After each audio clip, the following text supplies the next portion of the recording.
All right.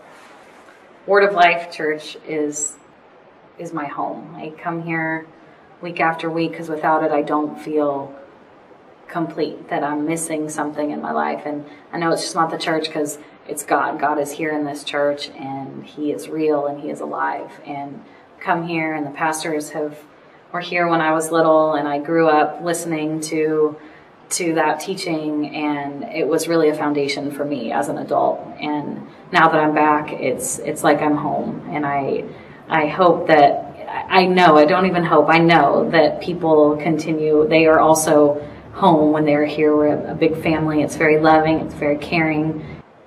I know that everyone feels as welcome and as loved and as cared for as I do here. And every week it's more exciting, and every time I come, the Holy Spirit and just moves through, and there's something new, and He touches me in a new way, and I know He touches other people. And it really, God is real alive and really present here in this church.